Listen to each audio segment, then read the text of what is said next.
Why do some people crave doing hard things, while others have to force themselves? Why do some people get addicted to watching reels, while others get addicted to running ultramarathons? Why are you so insanely lazy? Well, you're not lazy, and I'll prove it to you. After this video, you will get addicted to doing things you once thought were hard. Or maybe you'll just convince yourself that it's fun to clean the dishes. There's two types of motivation, external and internal. Getting addicted to doing hard things means maximizing the internal. How? By optimizing the 5 pillars of internal motivation. These 5 pillars are the only difference between insanely high achievers and you. You'll have at least a few of these pillars at a decent level. But if one or more are lacking, your blanket in the morning will often feel like a prison. Do you have a need for knowledge? Do you need to know new exercises when working out? Finding curiosity is personal and can even be a bit abstract, like a delivery person thinking, I wonder if people still open the door if I just say a bunch of nonsense. Hello? Hi, it's Mace. Yes, floor 3. One thing is clear, if there's no curiosity, your motivation will suffer. Is what you're doing connected to something bigger than yourself? Besides the common higher purposes people sometimes have, like making the world a better place, getting a level 99 in RuneScape, or helping those in need. Sometimes it can be a bit harder to identify, and purpose is therefore, in my opinion, all about reframing. Bumping out a hardcore set of bicep curls might not feel like you're working towards your higher purpose, but reframing it as becoming the best version of yourself, which helps the people around you, that suddenly does give those curls a bit more purpose. If you're stuck in some poo-tier job that you think doesn't really contribute anything, then zoom out.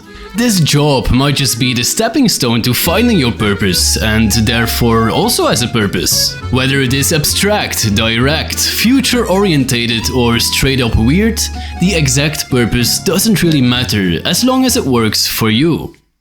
How can I improve my form? How can I improve my script? How can I watch more reels? Constant learning is a breeding ground for motivation, and the more skilled you become, the more ways you can win. Highly skilled individuals have dozens of solutions that quickly reward them. The beginner first has to watch a 3-hour tutorial and gets frustrated when this monkey-ass program doesn't even work. Mastery is an upwards spiral. The better you become, the more you win, and the more motivated you'll be. So seek something that you want to improve. How much control or freedom do you have over the task? Will there be an annoying clown that's micromanaging every movement? The level of autonomy, or actually the perceived level of autonomy, is something that can completely elevate or kill your motivation. And I'm sure you've noticed this before when you got complete freedom for a project or had to follow stupid rules that don't make sense. If you're stuck in a poopy job that allows little autonomy, zoom out. Frame it as that you are the one that's choosing to be there and that this is just a stepping stone for greater things. This one is by far the most important. Autotelicity means getting purpose and joy out of actually doing the task itself and not from the outcome. It's easy to neglect this one because you'll often be like, nah, I'll just get it out of the way and then I'll feel good. But the thing is, you have to enjoy it now.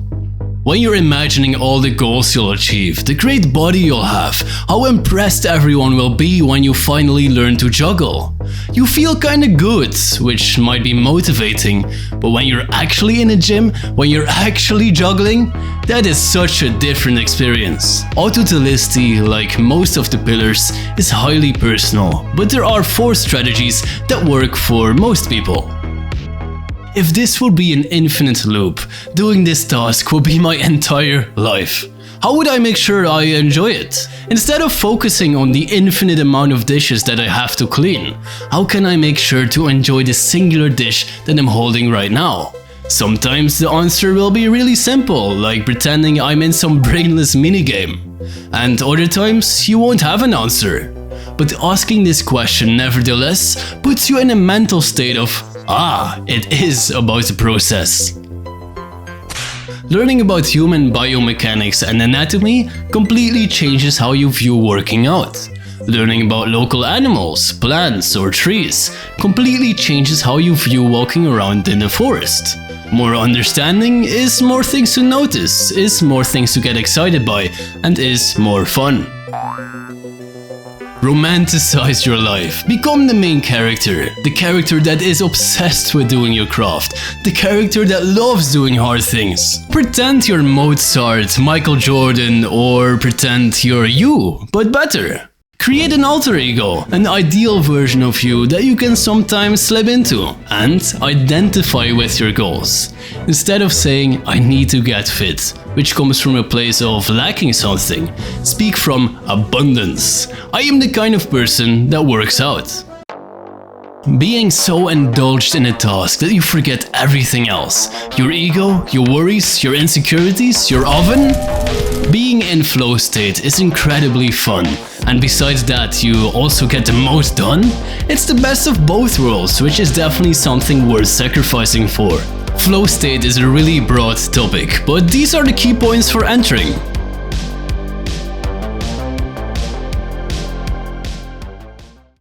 What's the point of having a Lamborghini if there's never fuel in the tank? What's the point of knowing the 5 pillars if you just feel tired the whole day? To effectively use the 5 pillars, you must understand your fuel source, dopamine. For now, let's reframe dopamine as willpower. Each day you are given a finite amount of willpower. In the morning, you are the most powerful, so mastering the morning is incredibly important.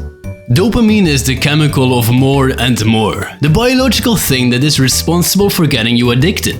But dopamine can also be seen as your baseline of what you think is boring. So if you make the rest of your life insanely boring, stare at the wall, listen to Talk Tua, the hard tasks will become fun. Minimize dopamine where possible. Instead of scrolling a bit when you're waiting for a friend, just look around and exist. Dopamine is relative. People were doom scrolling books instead of phones not that long ago. So the only thing different is the perceived comparison of reward. But dopamine is not evil, and it's possible to use it to your advantage. If you really like anime and you really hate running, make it so that the only moment in a day where you are allowed to watch anime is when you're running. Like the dog you are, the Pavlov effect will eventually make you associate the joy of anime with running, and you'll actually look forward to stepping on this torture device. Let's be honest, you might use this advice for a few days and then never again. That's because you will experience resistance. There are 2 main resistances. 1. Ego. You have certain beliefs about yourself that you subconsciously must defend. Starting a difficult task is scary because what if you fail? Then you're not as smart, talented or capable as your beliefs make you think you are. 2. Negative emotions. You are a little baby that doesn't want to feel certain ways, especially when you have the possibility of feeling good instantly. To counterattack both of these, there's many things you can do and learn, but to keep it simple, let's just make starting easier.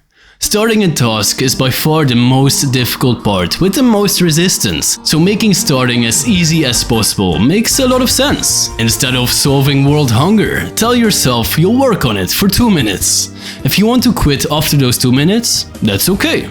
Wow, you have just successfully bamboozled yourself into starting. This clown is you. This absolute buffoon thought there's a magic trick to never doing hard things again. When you wrote down your ambitious goals, did you think it was going to be easy? No, it's supposed to be hard. You didn't want to achieve this if it wasn't hard. It wouldn't have any value if it was easy. When was the last time you were proud of doing something easy?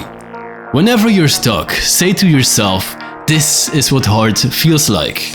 Now yes, you can still fall in love with doing hard things, crave them, get addicted to them, ultimately making them easier, which is wonderful. Wonderful! But I can guarantee you that you will still encounter hard obstacles along the way, which I think is beautiful and gives all of this meaning. What now? Watching this video wasn't free, so now you must subscribe. Thanks. And maybe click one of these videos, or become a member and allow me to buy more groceries.